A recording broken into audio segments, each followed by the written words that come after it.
Now you can see, so title of today's editorial is Going Electric. The electric vehicles adoption గురించి మాట్లాడుతున్నారు. India must be A reliable అంటే dependable. Reliable అంటే అర్థం ఏంటి?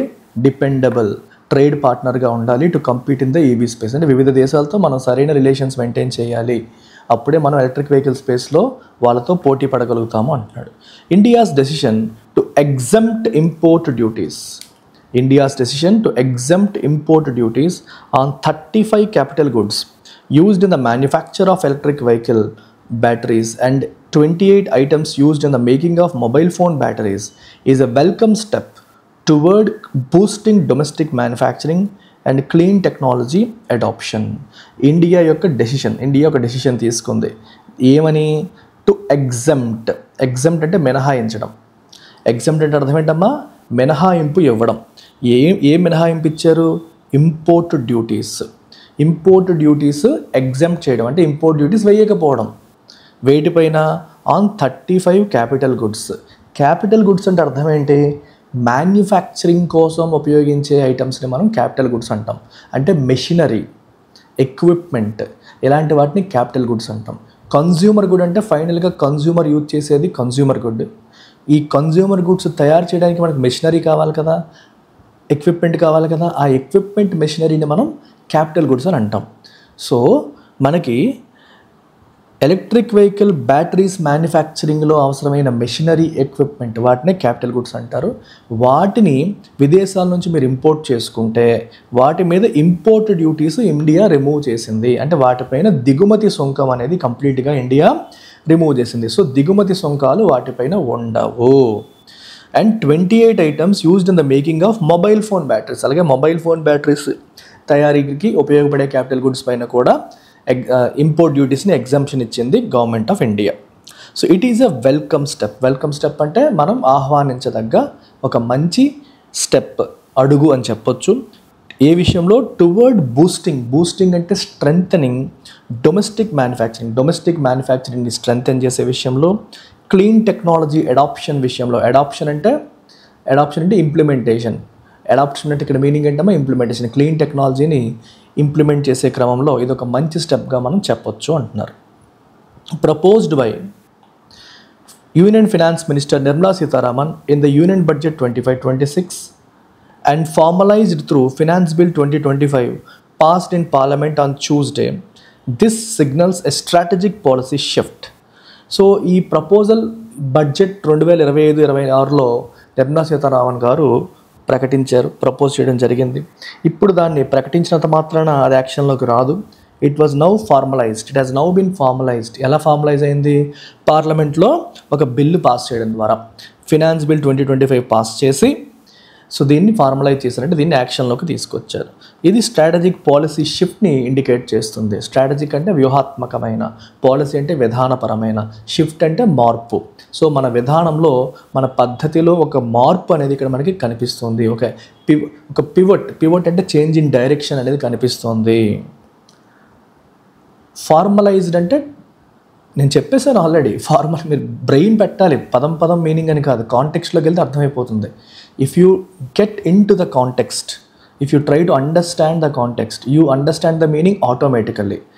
Word by word అర్థం చేసుకోవడానికి try చేస్తే ఎప్పటికీ ఇంగ్లీష్ రాదు. ఎప్పుడు కూడా పదాన్ని సెంటెన్స్ కాంటెక్స్ట్లో అర్థం చేసుకోవడానికి ట్రై చేయాలి. ఇప్పుడు నేను మీనింగ్ చెప్పను, మీరు చెప్పండి. ఫార్మలైజ్ అంటే మీనింగ్ ఏంటి? ఫస్ట్ యూనియన్ బడ్జెట్లో ఒక మాట చెప్పారు. బడ్జెట్లో మాట చెప్పినంత మాత్రాన అది అమల్లోకి వచ్చేసినట్ట కాదు. అది అఫీషియల్ అవ్వాలి అంటే పార్లమెంట్లో చట్టం చేయాలి. ఇక్కడ ఫార్మలైజ్ చేయడం అంటే అర్థం ఏంటి? To make it official. పార్లమెంట్లో చట్టం చేశారు, చట్టం చేసే క్రమంలో ఫార్మలైజ్ అనే పదాన్ని వాడారు. సో కాబట్టి పార్లమెంట్లో చట్టం చేస్తే ఇంక అమల్లోకి వస్తుంది కదా. సో ఫార్మలైజ్ అంటే టు మేక్ సంథింగ్ అఫీషియల్. ఇది మన బ్రెయిన్ ప్రాసెస్ చేయాల్సిన ఇన్ఫర్మేషన్. మన బ్రెయిన్ ఈ రకంగా ఆలోచించాలి. ఎప్పుడైతే బ్రెయిన్ ఎలా ఆలోచిస్తుందో పదానికి మీనింగ్ మీరు మెమరైజ్ చేయాల్సిన అవసరం రాదు. సందర్భాన్ని బట్టి మీరే ప్రాసెస్ చేసుకుంటారు. ఓకే, ఫార్మలైజ్ అంటున్నారు, ఫస్ట్ ఏమో యూనియన్ బడ్జెట్లో ప్రపోజ్ చేశారు, మళ్ళీ ఫార్మలైజ్ చేశారు అంటున్నారు. అంటే ఏ కాంటెక్స్లో వచ్చింది? ఇప్పుడు to put into official actions, అది అఫీషియల్ అయ్యింది అని అర్థం కదా. అది మనం కాంటెక్చువల్గా అర్థం చేసుకునే ప్రయత్నం చేయాలి. అంటే బ్రెయిన్ని ఆ రకంగా ట్రైన్ చేయాలి. ట్రైన్ చేస్తే వస్తాయి. చిన్నప్పటి నుంచి మనకు ట్రైనింగ్ ఏంటంటే వర్డ్ మీనింగ్ మెమరైజ్ చేయడం అలవాటు అయిపోయింది. దానివల్ల వొకాబులరీ నిలబడట్లేదు. So try to think through. అడిగే ముందే ఆలోచించండి, థింక్ చేయండి. అప్పటికే అర్థం కాకపోతే అడగండి. ఈ థింక్ చేయడం వల్ల మీకు హెల్ప్ అవుతుంది. ఎందుకంటే అడగడానికి ఏముంది, ఇలా వర్డ్ డిక్షనరీలో కొట్టడం, నన్ను అడగడం ఒకటే, డిఫరెన్స్ ఏం లేదు. మీరు గూగుల్ చేసినా మీనింగ్ వస్తుంది, నన్ను అడిగిన మీనింగ్ వస్తుంది. బట్ అడిగే బదులు థింక్ చేయండి, అప్పటికే అర్థం కాకపోతే అడగండి. ఈ ప్రాసెస్ అనేది మీ బ్రెయిన్కి హెల్ప్ చేస్తుంది. Earlier in March, Chinese EV giant BYD unveiled its Super E platform, capable of giving a vehicle a 500-kilometer range with just 5 minutes of charging, a major leap toward alleviating range anxiety, which is a key barrier to EV adoption. So very interesting అమ్మా ఇది. ఈ sentence చాలా జాగ్రత్తగా చూడండి. ఈ సంవత్సరం మార్చిలో Chinese EV giant అంటే చాలా పెద్ద కంపెనీ లేదా పెద్ద ఆర్గనైజేషన్, హ్యూజ్ ఆర్గనైజేషన్ మనం ఏమంటాం, జైంట్ అంటాం. సో ఏంటది, బీవైడి. సో బీవైడి ఏం చేసింది, అన్వీల్ చేసింది. అన్వీల్ అంటే లాంచ్, వీల్ అంటే ముసుగు. అన్వీల్ అంటే ముసుగు తీయడం, అంటే రివీల్ చేయడం లేదా లాంచ్ చేయడం లేదా అనౌన్స్ చేయడం అనే మీనింగ్లో తీసుకోవచ్చు. సూపర్ ఈ ప్లాట్ఫామ్ అనే దాన్ని అన్వీల్ చేసింది. Capable of giving a vehicle అంటే ఒక వెహికల్కి ఏమిస్తుంది, అది ఏమిచ్చే క్యాపబిలిటీ దానికి ఉంది, 500 kilometre range with just 5 minutes of charging. 5 నిమిషాలు ఛార్జింగ్ చేస్తే చాలు వెహికల్ 500 కిలోమీటర్లు వెళ్తుంది. సో ఇప్పటి వరకు ఎలక్ట్రిక్ వెహికల్స్ని ఇంకా పూర్తి స్థాయిలో అడాప్ట్ చేయకపోవడానికి కారణం ఏంటో తెలుసా? అడాప్ట్ అంటే ఇంప్లిమెంట్ చేయకపోవడానికి కారణం ఏంటో తెలుసా? ఛార్జింగ్ ఇన్ఫ్రాస్ట్రక్చర్ సరిగ్గా లేకపోవడం కావచ్చు, బ్యాటరీ యొక్క ఫుల్ రేంజ్ అంటే అది 300 కిలోమీటర్లు 200 కిలోమీటర్లకి వెళ్ళి ఆగిపోతాయి. సో ఈలోపు మళ్ళీ ఛార్జింగ్ స్టేషన్ లేకపోతే రోడ్డు మీద స్టక్ అయిపోతామేమోనని యాంగ్జైటీ వస్తుంది. దాన్ని రేంజ్ యాంగ్జైటీ అంటాం. మధ్యలో ఆగిపోతే మన పరిస్థితి ఏంటి? ఫుల్ బ్యాటరీ ఉందా? ఇప్పుడు పెట్రోల్ కార్ అనుకోండి, ఎక్కడ పడితే అక్కడ పెట్రోల్ బంక్స్ ఉంటాయి. ఎలక్ట్రిక్ వెహికల్స్కి ఎక్కడ పడితే అక్కడ ఛార్జింగ్ స్టేషన్స్ లేవు. మధ్యలో ఆగిపోతే 200 కిలోమీటర్లు వస్తుందా, 300 వస్తుందా? మధ్యలో ఆగిపోతే మన పరిస్థితి ఎలాంటి టెన్షన్లు ఉంటాయి. ఆ టెన్షన్లు ఎలా పోతాయి మనకి? ఒక ఫుల్ ఛార్జింగ్ చేస్తే ఒక 500 కిలోమీటర్లు 1000 కిలోమీటర్ల వరకు వెళ్ళగలిగింది అనుకోండి, టెన్షన్ పోతుంది. అయితే ఫుల్ ఛార్జింగ్ రోజంతా చేయాల్సిన పరిస్థితులు వస్తున్నాయి, దానివల్ల కూడా మనకి టైం వేస్ట్ అవుతుంది. ఇప్పుడు ఈ సూపర్ ఈ ప్లాట్ఫామ్ ఏం చెప్తుంది మనకి?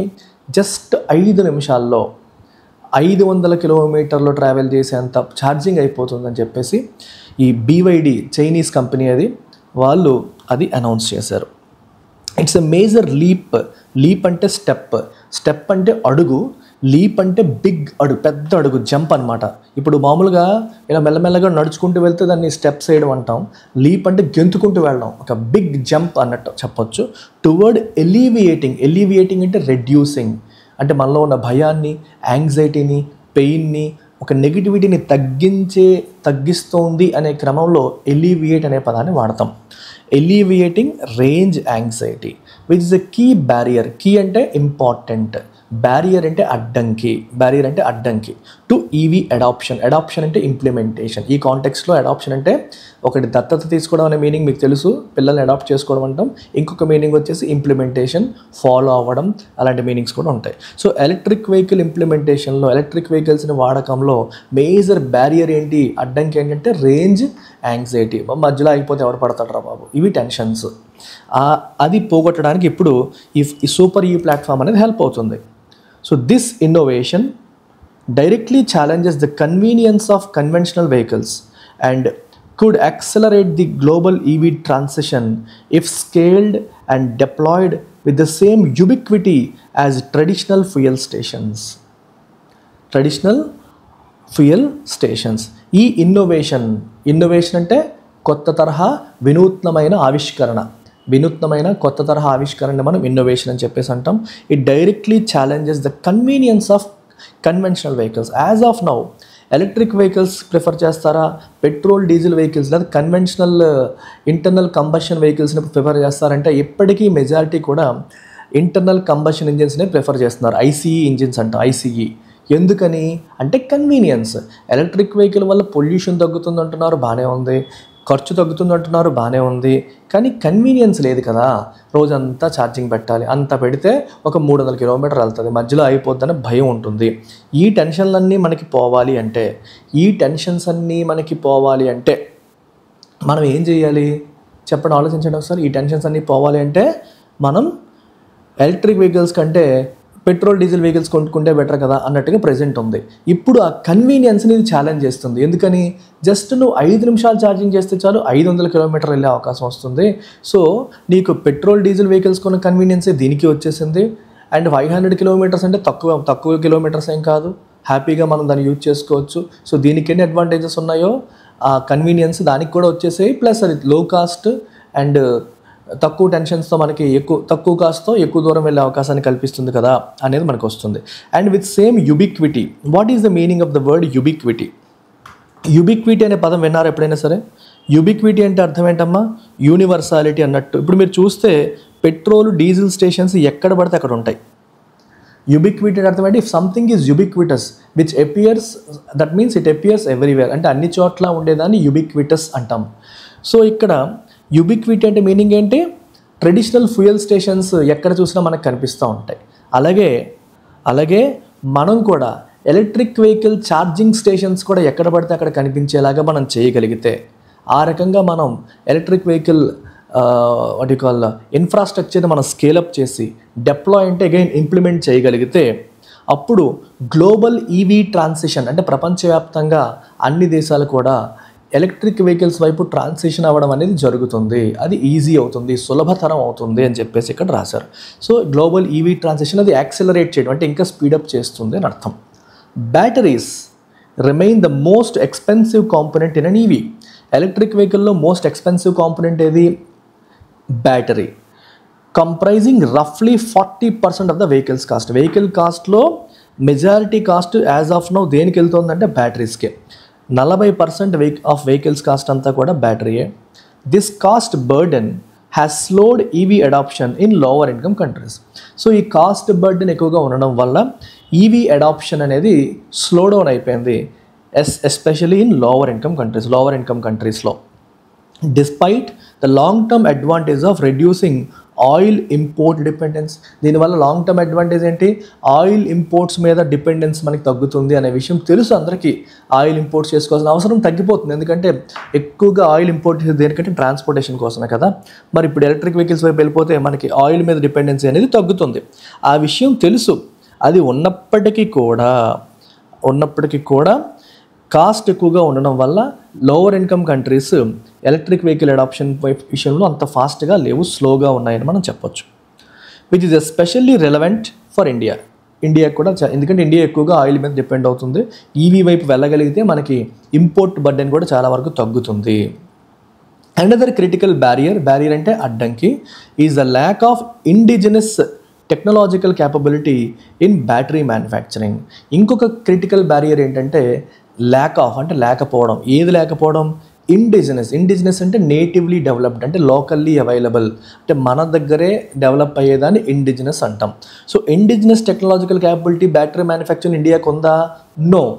Right now we do not have that capability or technological capability ఇండియాకి లేదు. ఇక్కడే తయారు చేసుకునే క్యాపబిలిటీ మనకి లేదు. మరి ఎవరికి ఉంది? చైనాకు ఉంది. China currently dominates this sector, producing over 70% of all EV batteries globally. ప్రపంచవ్యాప్తంగా మ్యానుఫ్యాక్చర్ అవుతున్న ఈవీ బ్యాటరీస్లో 70% చైనాలోనే ప్రొడ్యూస్ అవుతున్నాయి, according to the international energy agency. వాళ్ళ ఇచ్చిన డేటా ప్రకారం ఇది మనకి situation as of now in China. The lithium iron phosphate LFP battery has emerged as the industry standard over the past 5 years due to its lower cost, higher energy density and better thermal management. Okay, lithium iron phosphate batteries అనేవి రీసెంట్గా మనకి latest టెక్నాలజీగా మనం చెప్పొచ్చు. ఇది industry స్టాండర్డ్గా emerge అయింది. So it has become industry standard. ఇంకా అందరూ కూడా అన్ని పెద్ద కంపెనీస్ అన్నీ కూడా ఆ ఇండస్ట్రీ అంతా కూడా దేన్ని ప్రధానంగా వాడుతుందంటే LFP బ్యాటరీస్ని వాడుతున్నాయంట. ఎందువల్లంటే దానికి కాస్ట్ తక్కువ ఉంది, ఎనర్జీ డెన్సిటీ ఎక్కువ ఉంది.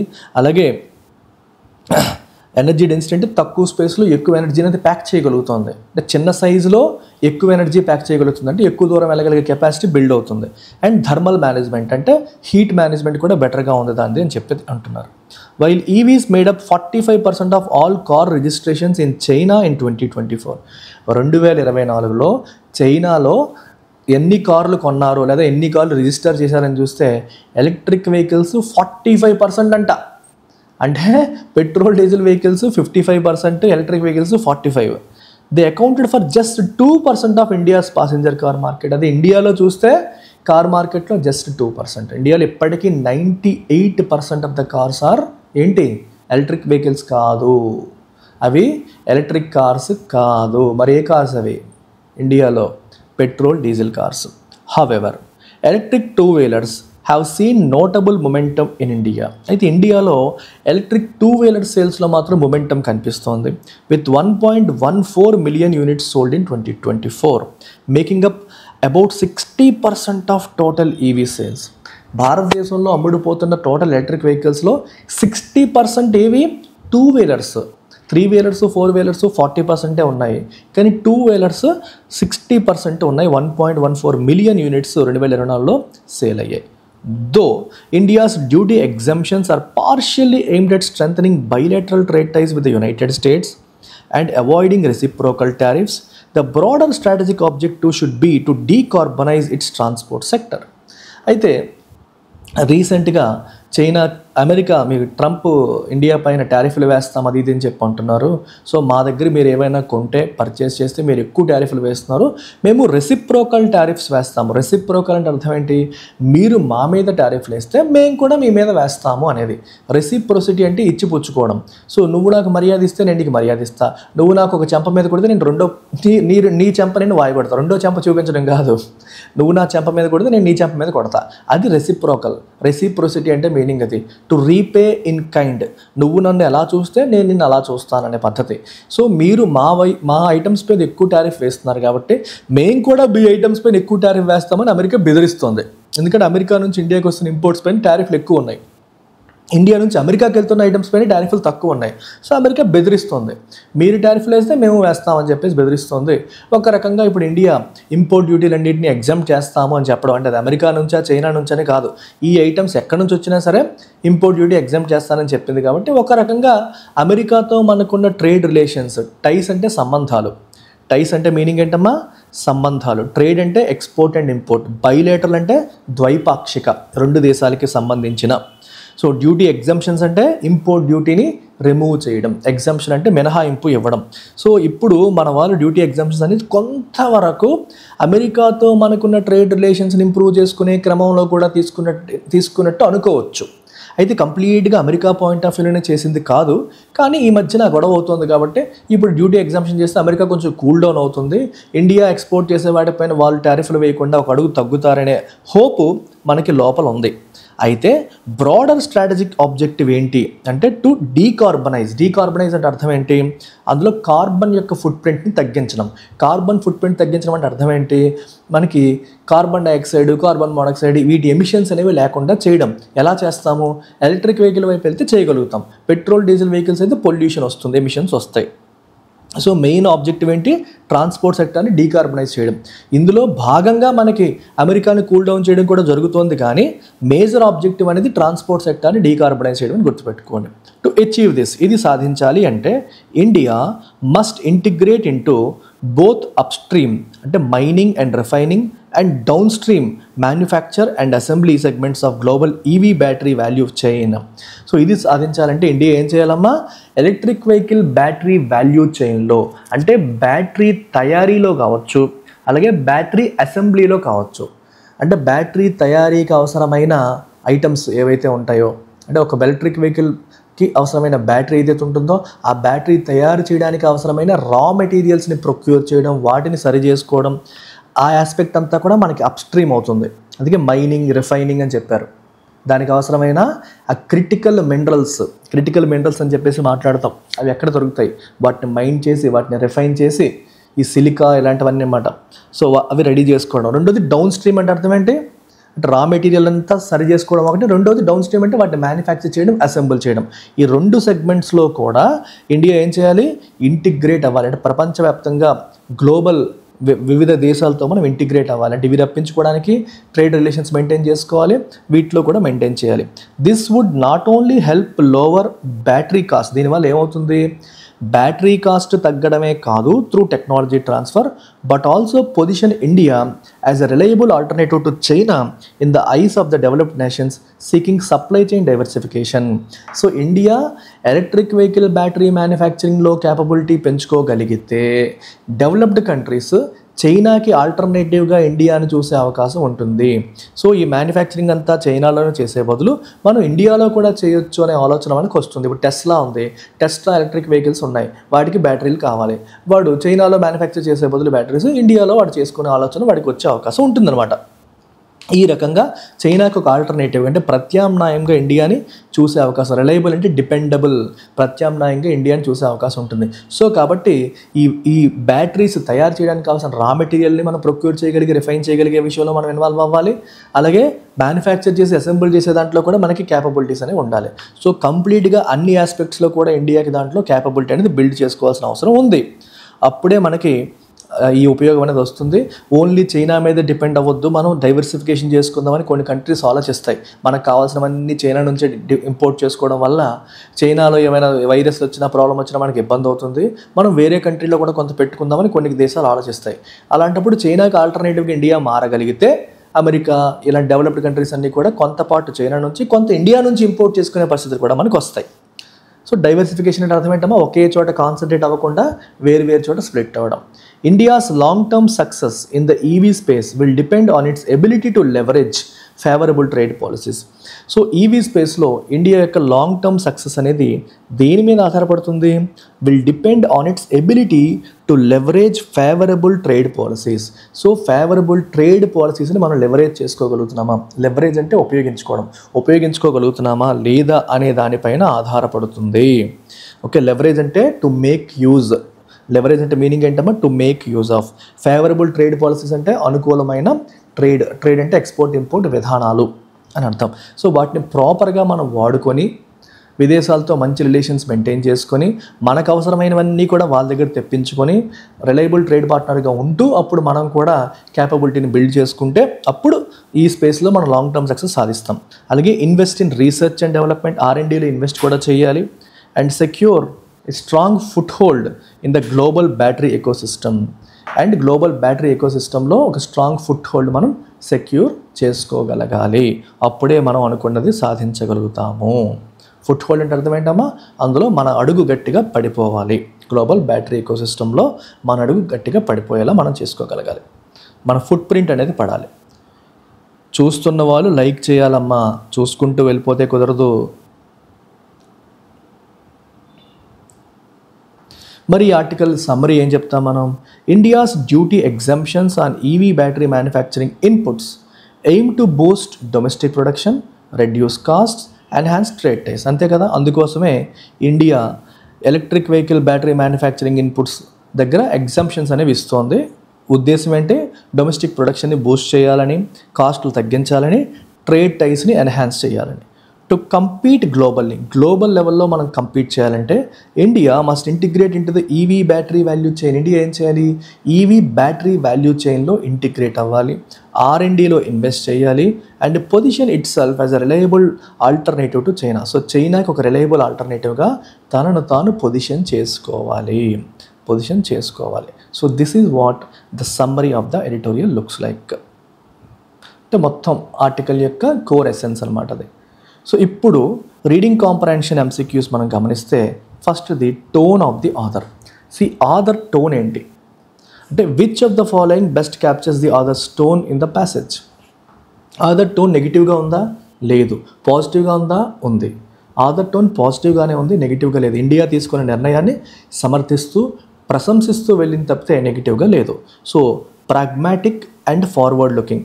ప్రాగ్మాటిక్ అంటే ప్రాక్టికల్, ఫార్వర్డ్ లుకింగ్ అంటే భవిష్యత్తు గురించి ఆలోచిస్తున్నట్టు. Acknowledging challenges while emphasising strategic opportunities. మనకున్న ఆపర్చునిటీస్ని ఎంఫసైజ్ అని నొక్కి చెబుతూ ఛాలెంజెస్ని కూడా ఎక్నాలజ్ చేస్తోంది అని చెప్పొచ్చు. సో ఇది కొంచెం బాగానే ఉంది. సినికల్ అండ్ డౌట్ఫుల్, అనుమానిస్తూ డౌట్ఫుల్గా నో. డిస్పాషనేట్ అంటే ఏదో ఎమోషన్ లేకుండా ఏదో జస్ట్ ఉన్నది రిపోర్ట్ చేస్తున్నారు అన్నట్టు. అర్జెంట్ అండ్ అప్రహెన్సివ్ అన్న కూడా కొంచెం డౌట్ఫుల్ అనే మీనింగ్ వస్తుంది. అనుమానంతో కూడిన డౌట్స్ని, భయాన్ని మనం అప్రహెన్షన్ అంటాం. సో ఇవేవి కూడా నెగిటివ్గా ఉన్నాయి. ఈ టోన్ ఒక్కటే మనకి న్యూట్రల్ టు పాజిటివ్ ఉంది కాబట్టి ఫస్ట్ ఆప్షన్ మనం పెట్టుకోవచ్చు. Which statement best encapsulates the central argument of the passage? Central ఆర్గ్యుమెంట్ని క్యాప్చర్ చేస్తున్న స్టేట్మెంట్ ఏమంటారు వీటిలో? While policy incentives are a step forward, India's EV market will remain constrained by cost barriers and technological dependence on China.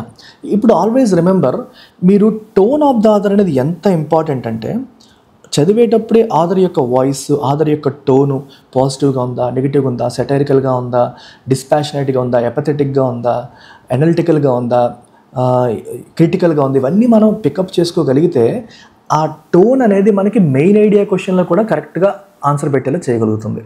ఇప్పుడు ఈ statement చూస్తే correct లాగే అనిపిస్తున్నప్పటికీ కూడా tone నెగిటివ్గా ఉంది. అంటే ఇక్కడ ఇది tone of the other question కాదు, కానీ ఈ స్టేట్మెంట్ యొక్క టోన్ నెగిటివ్గా ఉంది. స్టేట్మెంట్ యొక్క టోన్ నెగిటివ్గా ఉంది కాబట్టి నేను ఇది పెట్టుకోను. India's recent duty exemptions on EV battery components signal A broader strategy to enhance domestic manufacturing, integrate into global supply chains and position it self as a viable alternative to China. Perfect, ఇది పర్ఫెక్ట్గా ఉంది. So దీంట్లో అసలు ఎక్కడా కూడా మనకి తేడా లేదు, పర్ఫెక్ట్గా ఉంది.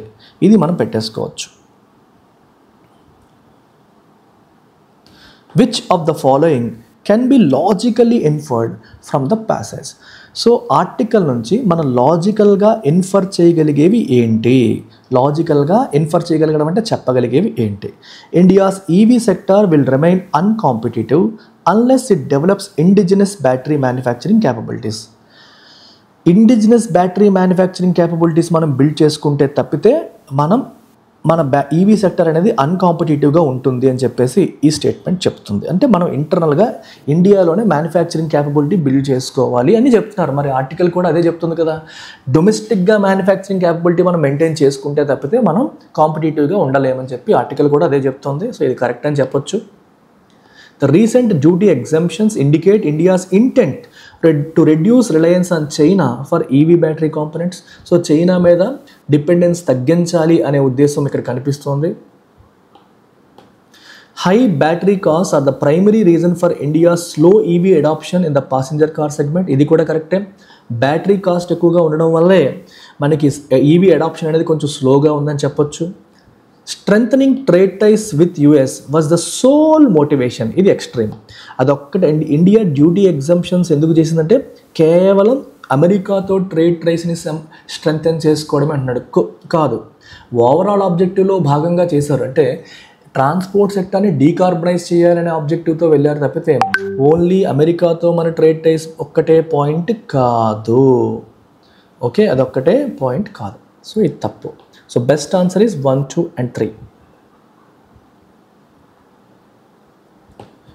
Which of the following assumptions underlies the author's argument in the passage? So ఇక్కడ 4 assumptions ఇచ్చారు. ఆథర్ ఆర్గ్యుమెంట్ని సపోర్ట్ చేస్తున్న ఆథర్ ఆర్గ్యుమెంట్కి ఒక బేస్ లాగా. assumption అనేది ఒక ఫౌండేషన్ లాంటిది. assumption is like a foundation. assumption is like a base. Okay, so ఆర్గ్యుమెంట్కి assumption అనేది బేస్. ఆథర్ ఆర్గ్యుమెంట్కి ఒక ఫౌండేషన్ లాంటి పాయింట్స్ ఏంటి?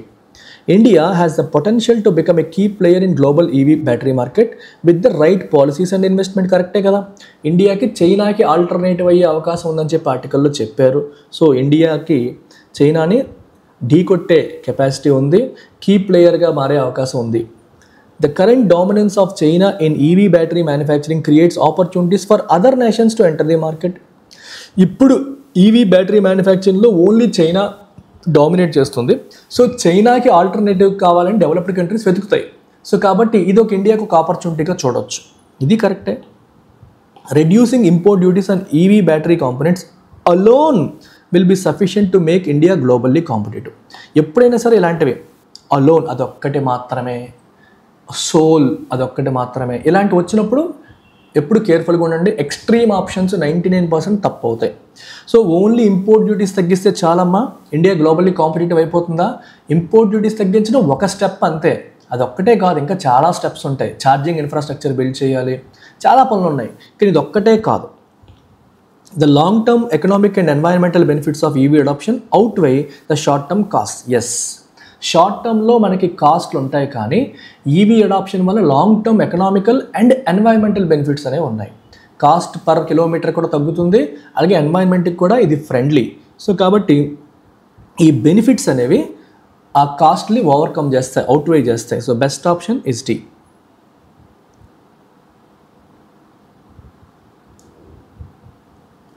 Which of the following, if true, would most seriously weaken the author's argument? ఇక్కడ కింది చెప్పిన వాటిలో ఏది నిజం అయితే ఆథర్ ఆర్గ్యుమెంట్ని అది వీకెన్ చేస్తుంది? ఆథర్ ఆర్గ్యుమెంట్ని వీకెన్ అంటే ఆథర్ చెప్పిన దానికి ఆపోజిట్ వెళ్ళేది ఏంటో చూడండి. Despite import duty exemptions, India continues to rely on foreign suppliers for critical raw materials like lithium, cobalt. Import duty exemptions ఇచ్చినప్పటికీ కూడా వాటి మీద ఆధారపడుతుంది. That's okay. China's dominance in EV battery manufacturing is projected to decline as other nations, including US, European countries, ramp up production. Okay, problem ఏ ఉంది? The cost of EV batteries is expected to remain high due to rising demand for key minerals, making large-scale EV adoption economically unviable for India. Okay, large scale adoption అనేది unviable అవ్వచ్చు అని చెప్పాడు. ఇది కొంచెం నెగిటివ్గానే ఉంది. India's domestic EV manufacturing has already reach self sufficiency, reducing the need for global supply chain integration. ఇక్కడ author key point, మేజర్గా చెప్పిన పాయింట్ పట్టుకోవాలి. ఆథర్ ఏమంటున్నారంటే ఇండియా గ్లోబల్ సప్లై చైన్తో ఇంటిగ్రేట్ అవ్వాలి అంటే రెస్ట్ ఆఫ్ ద వరల్డ్తో ప్రాపర్గా ఎక్స్పోర్ట్స్ విషయంలోని ఇంపోర్ట్స్ విషయంలోని ప్రాపర్గా ఇంటిగ్రేట్ అవ్వాలనేది ఆథర్ యొక్క మేజర్ పాయింట్. అయితే అది ఆథర్ యొక్క మేజర్ పాయింట్. సో ఇక్కడ డి ఏం చెప్తుంది? మన డొమెస్టిక్ ఈవీ మ్యానుఫ్యాక్చరింగ్ అనేది సెల్ఫ్ సఫిషియన్సీని అచీవ్ చేస్తుంది. అంటే మనం ఎవరి మీద ఆధారపడాల్సిన అవసరం లేదు, మనకి ఏం కావాలో అన్నీ మన దగ్గరే ఉన్నాయి. So global supply chain integration అనేది అవసరం లేదు అన్నాడు. మీరు ఎలా చదువుతారంటే ఈ స్టేట్మెంట్ చదివేసి ఇది ఆర్టికల్ ప్రకారం తప్పు కదా అంటారు. ఆర్టికల్ ప్రకారం తప్పు అప్పు అని మిమ్మల్ని అడగలేదు. ఈ స్టేట్మెంట్స్ అన్నిటిని ఇఫ్ ట్రూ అవి నిజమని మీరు భావించాలి. భావిస్తే ఏ స్టేట్మెంట్ ఆథర్ యొక్క ఆర్గ్యుమెంట్ని అపోజ్ చేస్తుంది, వీకెన్ చేస్తుంది. ఈ స్టేట్మెంట్ ఏం చెప్తుంది? మనకి ఆల్రెడీ డొమెస్టిక్గా సెల్ఫ్ సఫిషియన్సీ ఉంది, సో వివిధ దేశాలతో మనం ఇంటిగ్రేట్ అవ్వాల్సిన అవసరం లేదు, మనకు కావాల్సినవన్నీ మన దగ్గరే ఉన్నాయని చెప్తోంది. సో కాబట్టి వివిధ దేశాలతో ఇంటిగ్రేట్ అవ్వాల్సిన అవసరం లేదు. ఆథర్ ఏమన్నారు? ఇంటిగ్రేట్ అవ్వాలని చెప్పారు. సో ఆథర్ ఆర్గ్యుమెంట్ ఇది వీకెన్ చేస్తుంది కదా?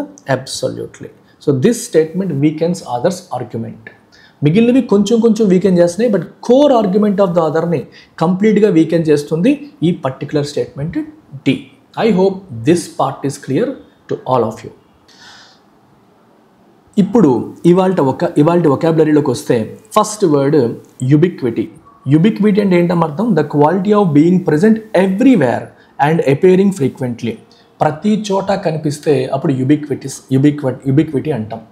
Something that occurs everywhere, something that appears everywhere, అలాంటి దాన్ని మనం యుబిక్విటీ అని చెప్పి పిలుస్తాము. ఓమ్నీ ప్రెజెన్స్, పర్వేజివ్ అంటే అన్ని చోట్ల వ్యాపించి ఉందని, డిఫ్యూజ్నెస్ అంటే మొత్తం స్ప్రెడ్ అయ్యి ఉందని అర్థం. Antonyms singularity, sporadicity, elusiveness. Singularity అంటే అన్ని చోట్ల లేదు, ఒక దగ్గరే ఉంది, సింగులర్. స్పొరాడిక్ అంటే తరచుగా కాదు, అప్పుడప్పుడు, అక్కడక్కడ అనే మీనింగ్ వస్తుంది. ఎల్యూజివ్ అంటే అందరికీ అందదు, కొందరికి మాత్రమే అందేలాగా ఉండేది. The ubiquity of artificial intelligence in modern industries underscores its transformative potential.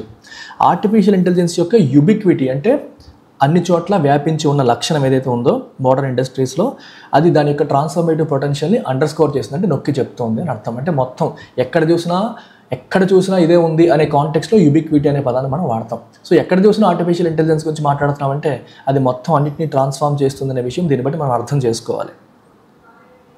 Decarbonise అంటే మీనింగ్ ఏంటమ్మా? What is the meaning of decarbonise అంటే to reduce or eliminate carbon emissions from an industry, process or economy.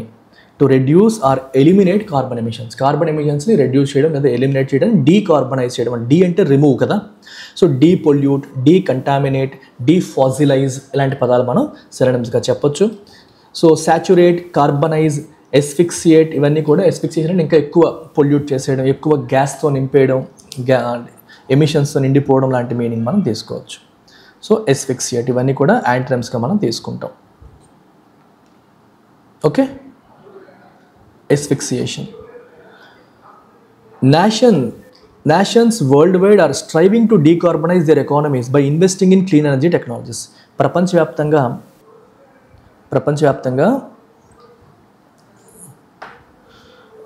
Okay, ఎస్ఫిక్సియేషన్కి meaning మీకు oxygen తగ్గిపోవడం, oxygen levels బాగా తగ్గిపోవడాన్ని ఎస్ఫిక్సియేషన్ అంటాము.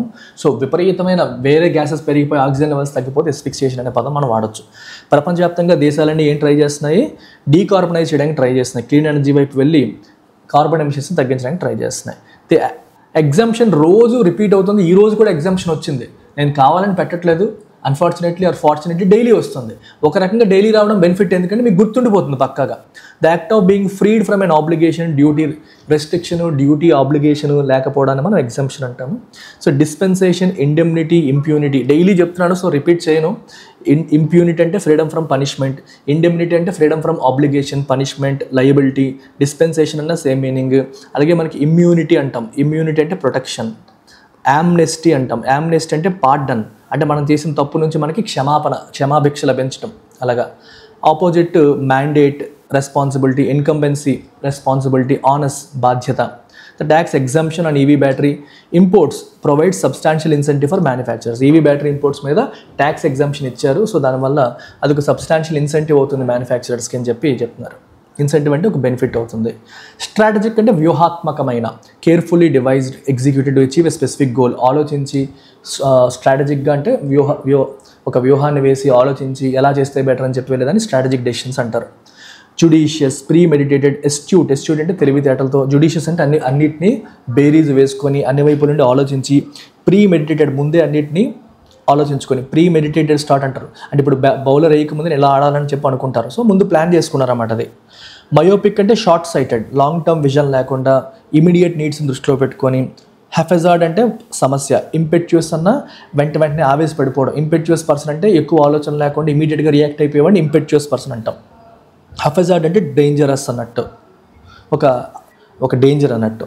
India's strategic integration into the global EV supply chain could reshape its industrial landscape. So EV supply చైన్లోకి India వ్యూహాత్మకంగా అడుగు పెడుతోంది. అది తన ఇండస్ట్రియల్ ల్యాండ్స్కేప్ని మొత్తం మార్చొచ్చు, ముఖచిత్రాన్ని మార్చొచ్చు. ఎలివియేట్ చాలా రిపీటెడ్గా మనకు వచ్చే పదం. ఎలివియేట్ అంటే మీనింగ్ అంటే to lesson the severity, intensity, burden of something. ఒక టెన్షన్ కానీ, బర్డెన్ కానీ, ప్రెషర్ కానీ, భయం కానీ దాన్ని తగ్గించడాన్ని మనం ఏమంటాం మనం ఎలివియేట్ అని చెప్పి అంటాం. సినోనిమ్స్ ఎటెన్యువేట్, పాలియేట్, ఎస్సువేజ్, ప్లకేట్, మోడరేట్, మాలిఫై ఇలాంటి పదాలన్నీ, పాసిఫై ఇలాంటి పదాలన్నీ కూడా ఎలివియేట్కి సినోనిమ్స్గా చెప్తాం.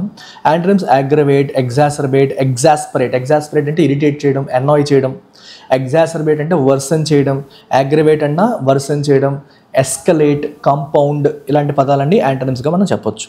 Advances in battery technology aim to alleviate concerns regarding charging times and range anxiety, especially range anxiety. నేను ఛార్జింగ్ ఎంత టైం పడుతుందో అన్న యాంగ్జైటీ కావచ్చు, నేను ఛార్జ్ చేసింది ఎంత దూరం వస్తుందో అన్న యాంగ్జైటీ కావచ్చు, వాటిని ఎలివియేట్ చేయడం. సో ఎలివియేట్ అంటే రెడ్యూస్ చేయడం. సో ఆ రిడక్షన్ ఎలా జరుగుతుంది? అడ్వాన్సెస్ ఇన్ బ్యాటరీ టెక్నాలజీ వల్ల. బ్యాటరీ టెక్నాలజీలో ఉన్న అడ్వాన్సెస్ అనేవి ఆ కన్సర్న్స్ని ఎలివియేట్ చేస్తాయి, రెడ్యూస్ చేస్తాయి అని అర్థం. ఫుట్ హోల్డ్ అంటే a secure position from which further progress can be established. So ఎక్కడి నుంచి అయితే ఫర్దర్ ప్రోగ్రెస్ ఎస్టాబ్లిష్ అవుతుందో, చేయగలుగుతామో దాన్ని ఫుట్ హోల్డ్ అని చెప్పేసి అంటాం. So we got a foot hold here. ఇక్కడ నుంచి మనం అంటే బేసిక్ మనకి ఎంట్రీ వచ్చేసింది. ఇక్కడ నుంచి ఇంక మనం ఫర్దర్ ప్రోగ్రెస్ తెచ్చుకోవడమే అనేదాన్ని ఫుట్ హోల్డ్ అంటాం. సో ఎంట్రీ పాట్, లాడ్జ్మెంట్, బ్యాషన్ అంటే కోట, కంచు కోట అంటారు చూడండి. ఇది నా కంచు కోట అయిపోయింది అంటాం. అంటే ఇది నా స్ట్రాంగ్ ఏరియా అయిపోయింది. ఓకే, ఇది నా స్ట్రాంగ్ ఏరియా అయిపోయింది, ఇక్కడ నాకు బేర్ మినిమం వచ్చేసింది, నన్ను ఇంకా కొట్టేవాడు లేడు అనేది. ఆపోజిట్ ప్రికేరియస్నెస్ అంటే డేంజరస్నెస్, వొలటైలిటీ అంటే స్టెబిలిటీ లేకపోవడం, ఇంపర్మనెన్స్ అంటే పర్మనెంట్ కాదు, ఏదో ఇప్పుడు ఉంది కానీ తర్వాత ఎలా ఉంటుందో తెలీదు, అలాంటి దాన్ని మనం ఇంపర్మనెన్స్ అని చెప్పేసి అంటాం. By fostering research and innovation, India seeks to gain a foothold in competitive EV market. So research and innovation foster అంటే ఎంకరేజ్ చేయడం ద్వారా ఇండియా కాంపిటేటివ్ ఈవీ మార్కెట్లో ఒక ఫుట్ హోల్డ్ అంటే ఒక స్పేస్ సంపాదించడానికి ట్రై చేస్తుంది, తనకంటూ ఒక స్థానం సంపాదించడానికి ట్రై చేస్తుంది. గెయినింగ్ ఫుట్ హోల్డ్ అంటే మనకంటూ ఒక స్థానాన్ని సంపాదించుకోవడం. ఇంపెరిటివ్ అంటే అర్థం ఏంటి? Of utmost importance, requiring urgent action. యాడ్జెక్టివ్గా తీసుకుంటే this is an imperative thing అంటే ఇది చాలా ఇంపార్టెంట్, అర్జెంట్గా యాక్షన్ తీసుకోవాల్సిందని అర్థం. నౌన్గా తీసుకుంటే ఒక ఎసెన్షియల్ డ్యూటీ ఆర్ రిక్వైర్మెంట్, ఇది చాలా ఇంపార్టెంట్, సేమ్ మీనింగే. నౌన్గాను వాడచ్చు, వర్బ్గా కూడా వాడచ్చు. So synonyms paramount, peremptory, inexorable. Inexorable అంటే దాన్ని ఆపలేం, something that cannot be prevented, something that cannot be stopped అంటే చాలా ఇంపార్టెంట్, దాన్ని ఆపడానికి లేదు. పారమౌంట్ అన్న చాలా ఇంపార్టెంట్ అని, పెరంప్టరీ అనే కూడా మనకి సేమ్ మీనింగే మనకి వస్తుంది. ఓకే, పెరంప్టరీ విన్నారా, చాలాసార్లు వచ్చింది ఈ మధ్య రీసెంట్గా. ఇమీడియట్ అటెన్షన్ అవసరము. పెరంప్టరీ అంటే అర్థం ఏంటి, something that is urgent, something that needs immediate attention అనే మీనింగ్ వస్తుంది పెరంప్టరీ అంటే. Antonyms trivial, something not so important. Superfluous అంటే రిపిటేటివ్, అది పెద్ద ఇంపార్టెంట్ కాదు. నొగేటరీ, అది కూడా అంత ఇంపార్టెంట్ కాదు అనే కాంటెక్స్లో మనకి ఈ పదాలు వస్తున్నాయి. నొగేటరీ అంటే నో వాల్యూ, నో ఇంపార్టెన్స్, దానికి ఇంపార్టెన్స్ లేదు అనే మీనింగ్. నొగేటరీ అనే పదం మన ఎడిటోరియల్ ఎక్స్ప్లెనేషన్లో ఫస్ట్ టైం వచ్చింది, మిగిలిన పదాలన్నీ రిపీట్ అయ్యాయి, ఇది ఈరోజే ఫస్ట్ టైం అనేది మనకు టచ్ అయింది. Something that is not so important, something that has no value, no importance, అది దాని meaning. It is imperative for India to develop indigenous battery manufacturing capabilities to reduce dependence on imports. Imports మీద dependence తగ్గించుకోవాలి అంటే okay, మనం ఏం చేయాలి, indigenous battery manufacturing capacities అంటే ఇంటర్నల్గానే మనం బ్యాటరీ మ్యానుఫ్యాక్చరింగ్ క్యాపబిలిటీస్ మనం బిల్డ్ చేసుకోవాలని చెప్పేసి అంటున్నారు. ఇంపెరేటివ్ అంటే ఇట్ ఈస్ ఇంపార్టెంట్ అని అర్థం. సో ఇవాళ business idiom of the day, ఎందుకంటే article business idiom, business article కాబట్టి business idiom of the day ఏంటి, burning the midnight oil. Burning the midnight oil అంటే అర్థం ఏంటి, రాత్రి పగలు కష్టపడిపోవడం. Working late into the night often to meet deadlines or achieve business goals. చదువుకునే వాళ్ళు కూడా నైట్ అవుట్లు చేసామంటారు చూడండి, దాన్ని కూడా మనం burning the midnight oil అనే ఇడియంతో చెప్పొచ్చు. The R&D team has been burning the midnight oil to develop cost-effective EV battery technology that can compete globally. So R&D team has been burning the midnight oil. Midnight oil burn చేస్తోంది to develop cost-effective EV battery technology. Cost-effective EV battery technologyని develop చేయడం కోసం that can compete globally. గ్లోబల్గా compete చేయగలిగే cost effective EV battery టెక్నాలజీని build చేయడం కోసం R&D team midnight ఆయిల్ని బర్న్ చేస్తుంది. అర్థం కష్టపడుతుంది, రాత్రి పగలు కష్టపడుతుంది అని అర్థం. Phrasal verb scale up. స్కేలప్ అంటే to expand or increase something in size, scope, production. బిజినెస్లో కానీ టెక్నాలజీలు కానీ స్కేలప్ చేస్తారంటే ప్రొడక్షన్ని ఇంక్రీజ్ చేస్తున్నారు, సైజు ఇంక్రీజ్ చేస్తున్నారు. ఇప్పుడు లెట్స్ సే ఎల్టెక్స్ క్లాసెస్ డిఫరెంట్ సిటీస్లో బ్రాంచెస్ పెట్టింది అనుకోండి, that means we're scaling up our రీచ్ని స్కేలప్ చేస్తున్నాము అని అర్థం. India must scale up its battery manufacturing capabilities to establish itself as a global EV hub. Global EV హబ్గా establish చేసుకోవడానికి ఇండియా ఏం చేయాలి, it must scale up its battery manufacturing capabilities. Battery manufacturing క్యాపబిలిటీస్ని scale up చేసుకోవాలి, increase చేసుకోవాలి అని చెప్పి అంటున్నారు. Error spotting MCQ of the day. Despite of the government's policy reforms, India has yet to establish itself as a major player in the global EV market. చెప్పండి, despite of అనకూడదమ్మా, we should say in spite of లేదా only despite. Despite అనాలి లేదా in spite of అనాలి. Despite of అనేది wrong expression. So despite the government's policy reforms అనొచ్చు లేదా in spite of government's policy reforms అనొచ్చు. బ్యాంక్, SSC, రైల్వే అన్నింటికీ కూడా కొత్త బ్యాచెస్ 1 ఏప్రిల్ నుంచి స్టార్ట్ అవుతున్నాయి. Live plus recorded. ఈ క్లాసెస్ కూడా ఓన్లీ రికార్డింగ్స్ కాదు, లైవ్ క్లాసెస్, ఫ్రెష్గా లైవ్ క్లాసెస్ స్టార్ట్ అవుతున్నాయి 1 ఏప్రిల్ నుంచి. తక్కువ ఫీజు పెట్టాను, ఇది 31 మార్చ్ లోపు ఎవరైతే జాయిన్ అవుతారో వాళ్ళకి మాత్రమే ఈ ఫీజులు వర్తిస్తాయి. 31 మార్చ్ తర్వాత బ్యాంక్ ఇన్ఫినిటీ ఫీజు 5000 అవుతుంది, SSC ఇన్ఫినిటీ ఫీజు 5000 అవుతుంది, RRB ఇన్ఫినిటీ ఫీజు 4000 అవుతుంది, అండ్ కాంబో ఫీజు 6000 అవుతుంది. 31 అంటే ఒక 1000 రూపీస్ మీకు పెరుగుతుంది ఫ్రమ్ 1 ఏప్రిల్. 6 months వ్యాలిడిటీకి ఫీజులు ఇవి. సో ఈ 31 లోపు జాయిన్ అయ్యే వాళ్ళకి ఈ 1000 రూపీ డిస్కౌంట్ అనేది లభిస్తుంది, యూజ్ చేసుకోండి. అండ్ దీన్ని మీరు లైఫ్ టైం వ్యాలిడిటీగా మార్చుకోవాలన్నా మార్చుకోవచ్చు.